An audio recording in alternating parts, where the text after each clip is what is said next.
Bienvenidos a la continuación de la clase relacionada a el metabolismo de la glucosa.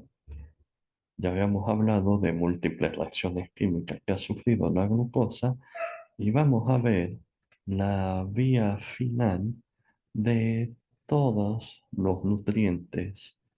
Bueno, ya habíamos visto el ciclo de Krebs, que también es la parte de la vía final de todos los nutrientes que consumimos.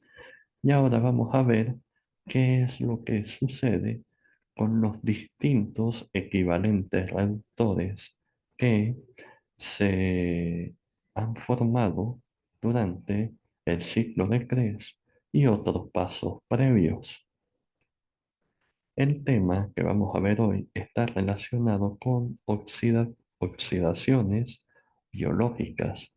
Los equivalentes reductores, como habíamos hablado, son compuestos químicos que van a dar electrones a las reacciones de oxidación y reducción. Las reacciones químicas de oxidación y reducción son reacciones que ganan y pierden electrones y con esto hace que aumente la energía para la formación de nuevas moléculas en este caso. Si ustedes recuerdan, en la lanzadera de malato aspartato que habíamos hablado en la glicólisis, se va a originar un equivalente reductor llamado NAD reducido. En la lanzadera de glicerol 3-fosfato se va a originar un equivalente reductor llamado FAD reducido. En el ciclo de Krebs se van a originar cuatro equivalentes reductores, a saber, 3 NAD que ven aquí y un FAT. El GTP, posteriormente, que se originó en el ciclo de Krebs por medio de una fosforilación a través de sustrato, originó ATP. El NAD y el FAD son los principales equivalentes reductores que usamos para formar ATP. En las reacciones de óxido-reducción o reacciones redox, como ven aquí, ven el NAD en este momento se encuentra oxidado. El NAD es la parte activa de la vitamina B3, llamada niacina. Aquí ven que el NAD tiene un anillo de nicotina, ribosa, difosfato y la adenina. De ahí que sea nicotin, adenin, dinucleótido. Cuando se reduce, se vuelve nicotin, adenin, dinucleótido reducido. Pero ¿por qué se anota así? NADH2 más un protón. Porque en el anillo de nicotina que ven aquí, en el carbono número 5, 1, 2, 3, 4 y 5, porque este que hay aquí es un nitrógeno, se va a unir el hidrógeno. Se va a unir un hidrógeno con su protón y su electrón, y en el otro lado se va a unir solo un electrón de uno de los hidrógenos. Por ende, el protón va a viajar a través del medio. No va a estar unido aquí, sino va a estar a sus alrededores para no perderse. Por eso es que se escribe NAD reducido. En el caso del FAD, el FAD es el flavín adenil dinucleótido, es la parte activa de la vitamina B2 llamada riboflavina. El FAD eh, se llama así porque tiene el anillo de isoflavina, el alcohol llamado ribitol y tiene adenina o adenosina en este caso, que es adenina, más ribósido fosfato. Cuando se reduce, los hidrógenos sí se van a unir directamente a los nitrógenos, tanto su protón como su electrón. Y es por eso que se llama o se escribe FADH2. En este caso sí, porque ni el protón ni el electrón se separan de la molécula. Estos son los dos principales equivalentes reductores y son los que van a permitir que lo que vemos aquí llamado la cadena transportadora de electrones funcione. Como su nombre lo indica, la cadena transportadora de electrones es un conjunto de complejos que lo que va a permitir es que viajen electrones a través de ellos y que los protones pasen al espacio intermembrana. Es por eso que les había dicho que el espacio intermembrana está predominantemente positivo y es por eso que se necesitan las distintas lanzaderas como la glicerol trefosfato y la de malato aspartato para que funcione. Como ven, los distintos complejos que existen en la cadena transportadora de electrones son el complejo 1, 2, 3 y 4. Este que ven aquí, que es donde se sintetiza el ATP, eh, en algunos libros se les llama complejo 5 o el ATP sintasa. ¿Cuáles son las coenzimas de la cadena transportadora de electrones? Una muy importante es la ubiquinona, que ven aquí. Otros son los distintos citocromos, citocromo A, citocromo B, citocromo C. Predominantemente están el B y el C y los distintos anillos de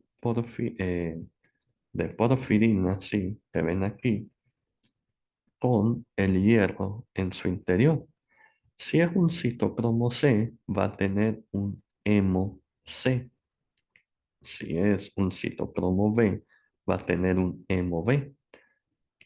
Si en otro lado del cuerpo existe un citocromo A, pues va a tener un hemo A, que es lo que se diferencia en los grupos que tienen unido.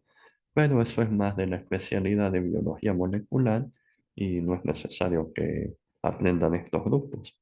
Solo que dependiendo del hemo, sea A, B o C, me va a formar los citocromos A, B y C.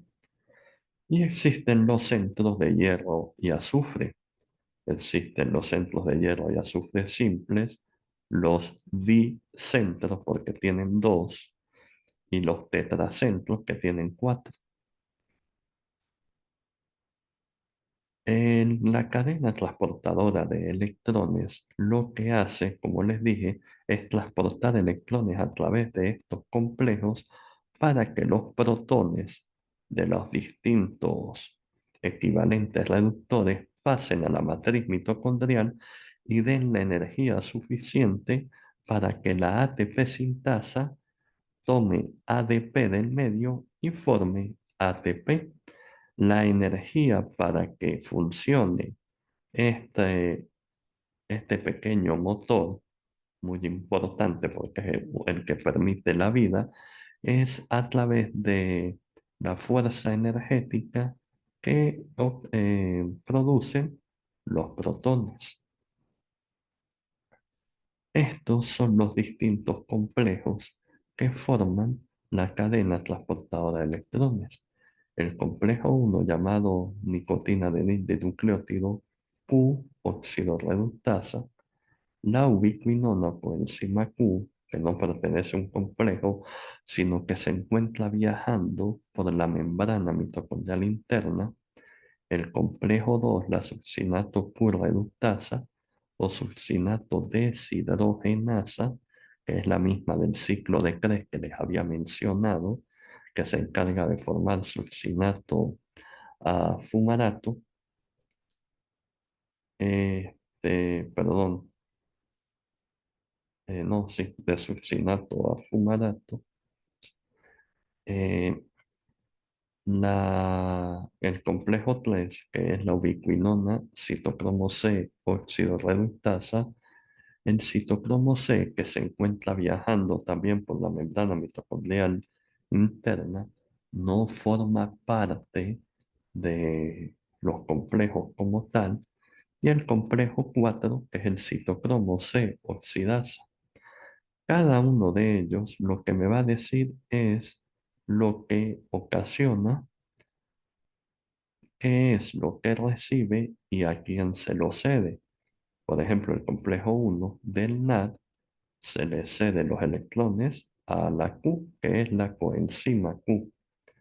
El complejo 2 puede recibir succinato, le va a ceder los electrones a la coenzima Q también.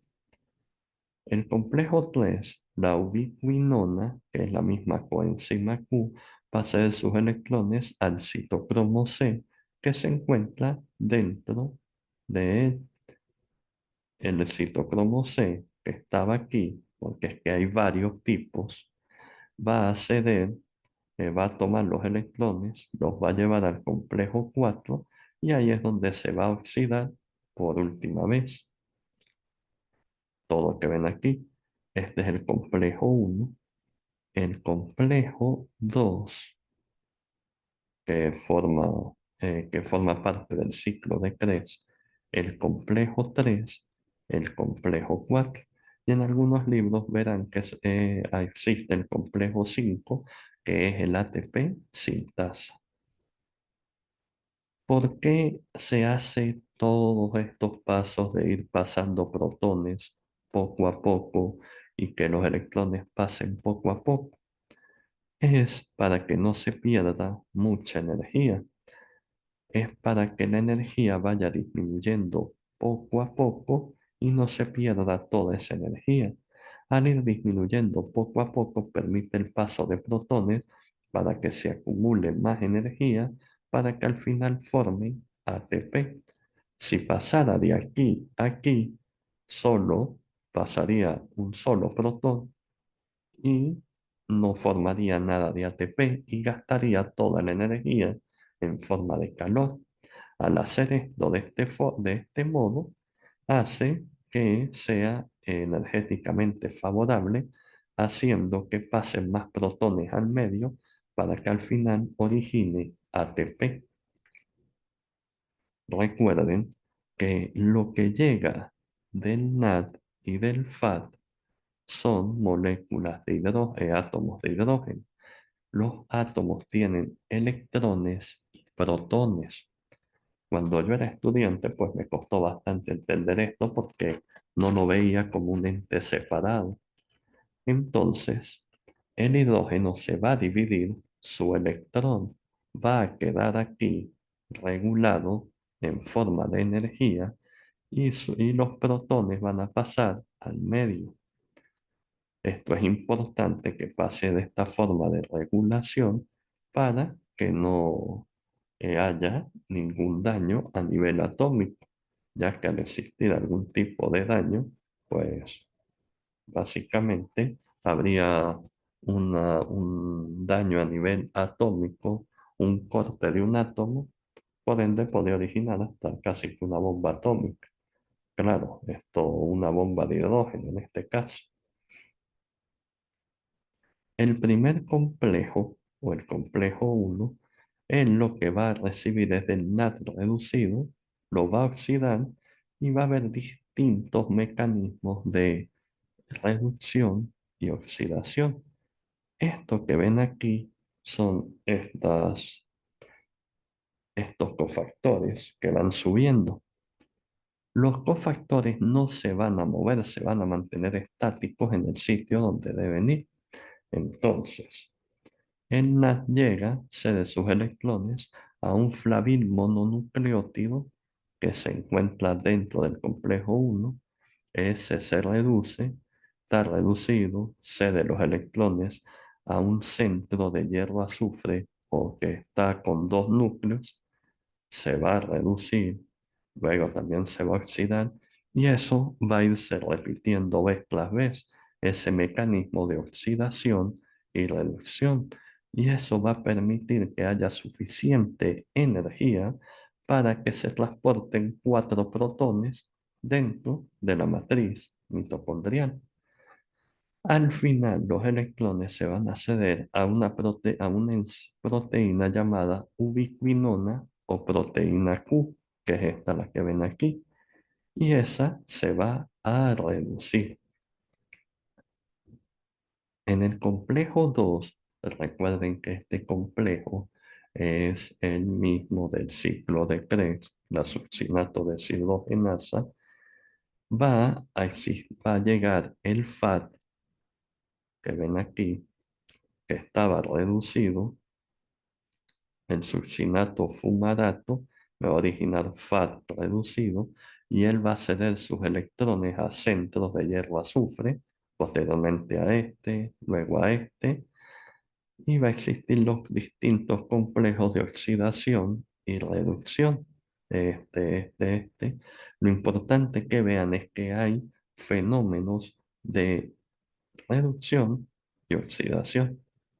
Como ven, C de los electrones se reducen, C de los electrones se reduce, C de los electrones se reduce, y donde se cedió los electrones, pues posteriormente van a oxidarse para recibir más electrones. El complejo 1 y el complejo 2 cede sus electrones a la ubiquinona o coenzima Q. La ubiquinona o coenzima Q tiene la capacidad de recibir uno o dos electrones.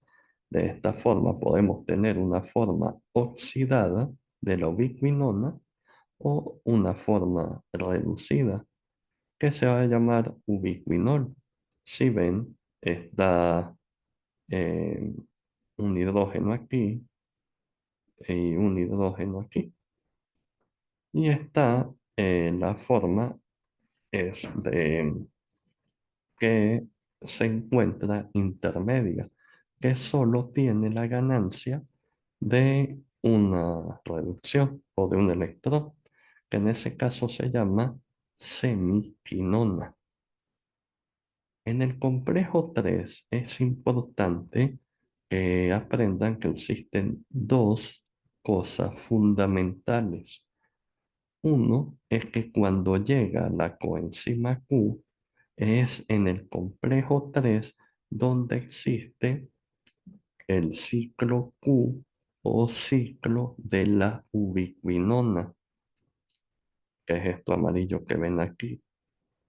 Y también en el complejo 3 es donde existen las proteínas de hierro azufre de Rieske, proteína de Rieske, que es una proteína, esta que ven aquí, que lo que tiene en común es que los centros de hierro azufre están unidas es a una histidina. ¿Qué es lo que ven aquí? El hierro está unido a un anillo imidazólico de la histidina. Y el ciclo Q lo que hace es que, como no solo hay una ubiquinona, sino hay muchas ubiquinonas en la membrana mitocondrial interna, yendo y viniendo, el ciclo Q normalmente llega a un ubiquinol reducido, cede un electrón a los citocromos B y hace que otra ubiquinona que previamente estaba allí esté en su intermediario que se llama semiquinona, que es este que está aquí, solo se dio un electrón.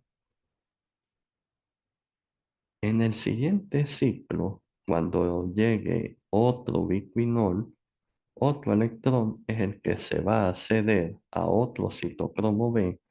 Este sería el citocromo B liviano y este el citocromo B pesado.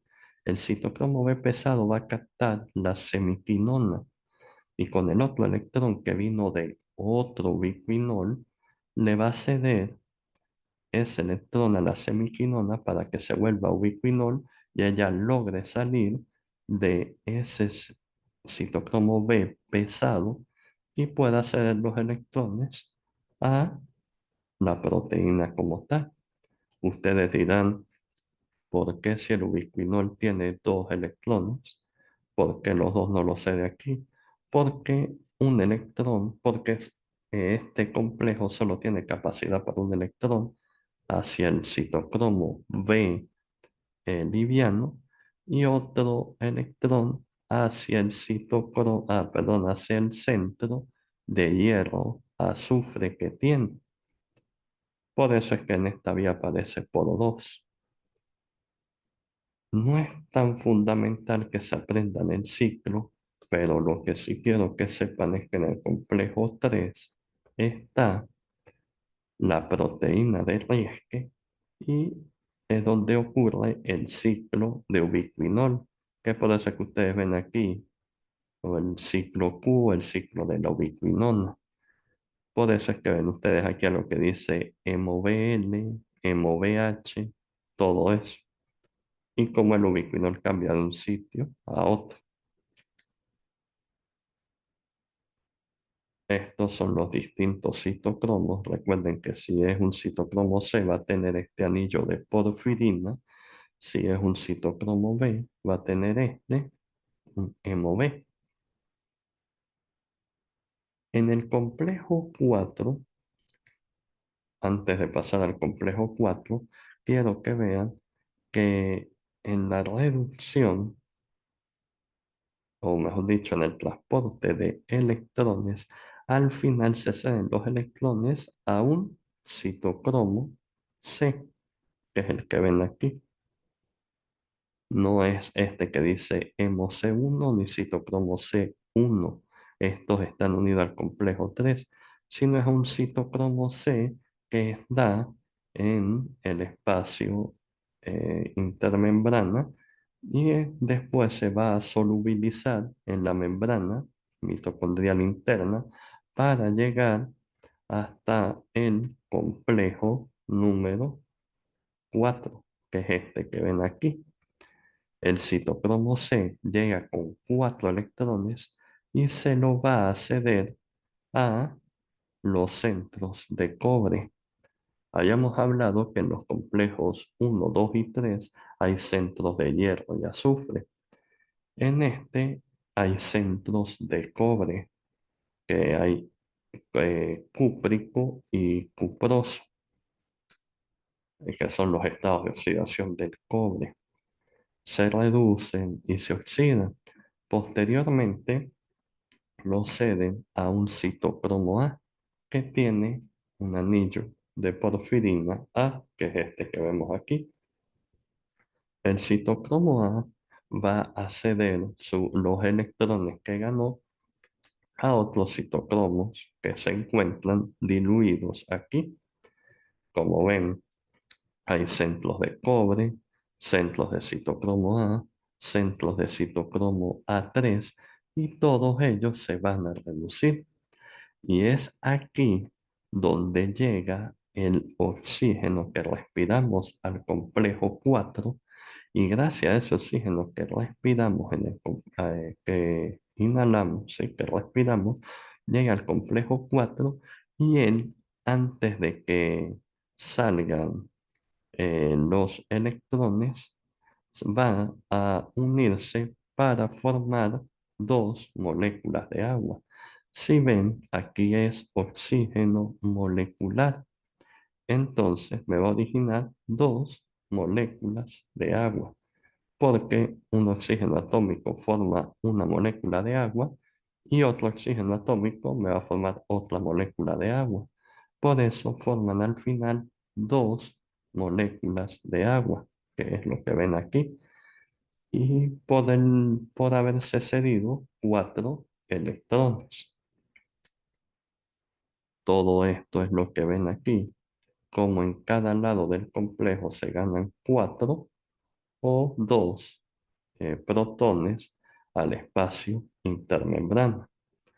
Esto que ven aquí dice medio oxígeno molecular, es decir, un oxígeno atómico más dos protones que ven aquí y los electrones que van bajando, me va a originar agua. En otro momento que bajen otros dos electrones, va a tomar dos protones del medio y el otro oxígeno atómico que había quedado va a originar la otra molécula de agua, que es lo que se ve aquí. Como ven, aquí pareciese que fueran a ingresar cuatro protones, pero al final lo que sucede es que dos de esos protones se unen a los electrones que van bajando y me ayudan a formar agua. Como ven, el primer complejo dispara al espacio intermembrana o cede al espacio intermembrana cuatro protones. El tercer complejo cede cuatro y el último complejo cede dos. El complejo número 2 no cede protones al espacio intermembrana.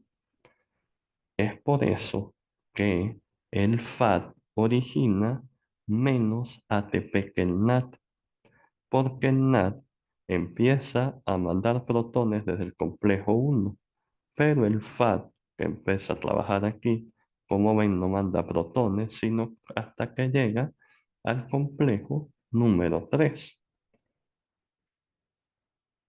Para originar ATP necesito tres protones de estos que se cedieron. Cuando llegan tres protones, pasan para acá esos tres protones y van a hacer que este motor de vueltas se una ADP y fosfato y ellos se unen para formar ATP.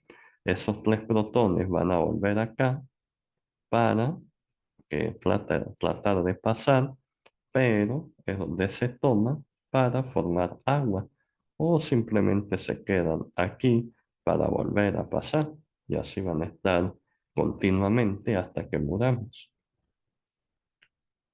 Más de lo mismo que vimos aquí, cómo se van cediendo distintos protones y luego cómo va a hacer trabajar ese motor para formar ATP. La ATP sintasa o ATP sintetasa, en algunos libros es llamada el complejo 5. Tiene su unidad estática que está conformada por los canales B, los canales A y las subunidades alfa, beta y delta. Y los canales que son rotatorios son las proteínas C, que van de la 1 a la 12, y las proteínas gamma y épsilon. Estas que son móviles hacen como el motor de una represa. A medida que se van uniendo los protones, ella se va a ir moviendo, como, sí, como una represa.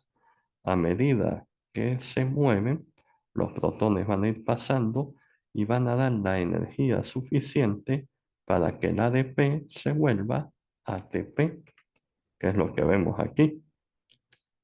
Van a ir rotando, el ADP y el fosfato se unen al sitio L, va a empezar a dar vueltas, a lo que da vueltas, va a dar la energía suficiente para que el ADP y el fosfato formen ATP y este logre salir.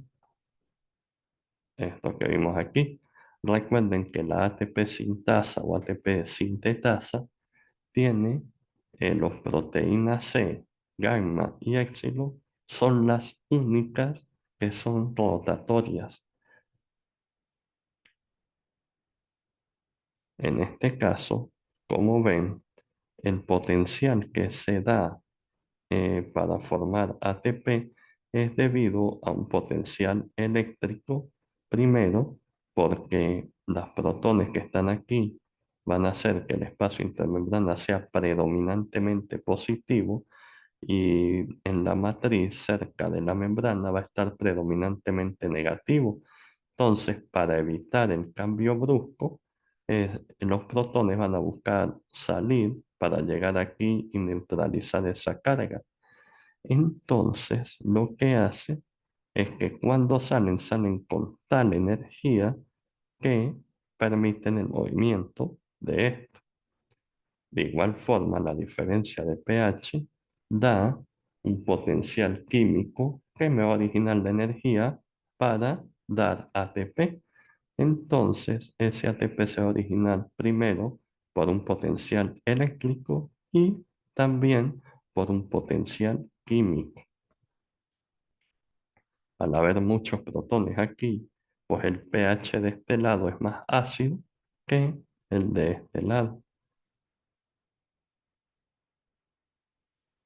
Posteriormente a la síntesis del ATP, ese ATP debe salir de la mitocondria.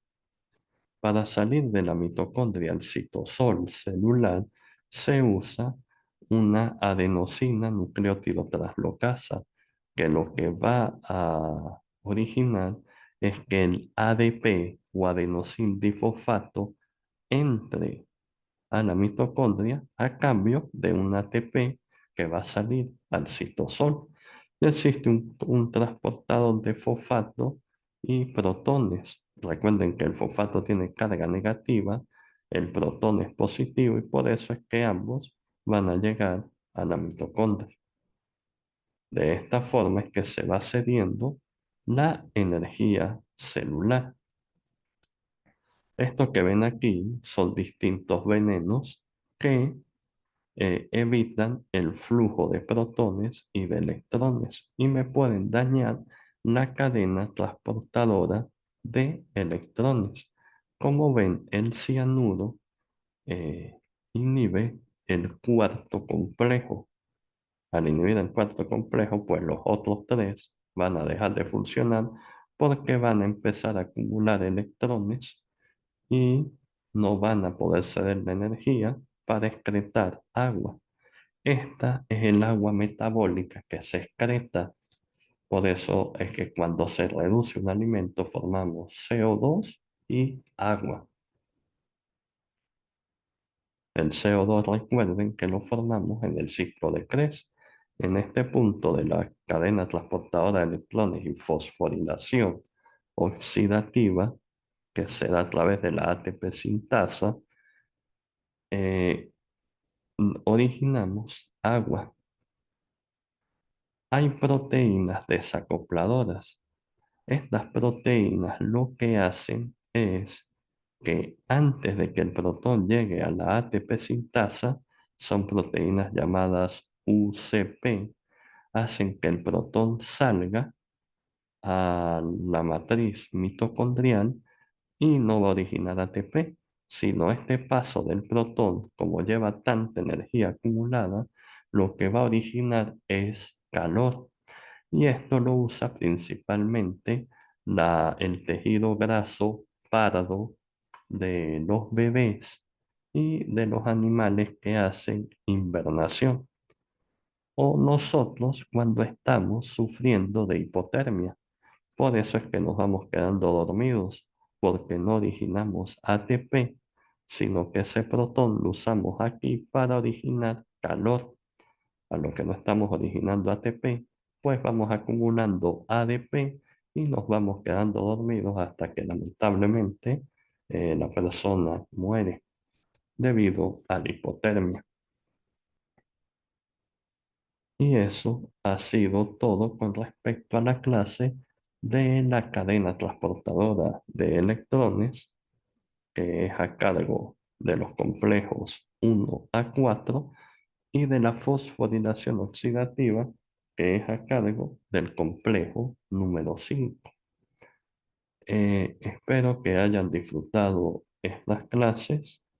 Aún queda un tema por ver, pero esto es la principal forma de cómo cada alimento que consumimos, cada carbohidrato, cada ácido graso, e incluso algunas veces cada proteína, me va a originar la energía suficiente para mantenerme vivo. Espero que tengan un feliz día y posteriormente les enviaré la última clase. Feliz día para todos.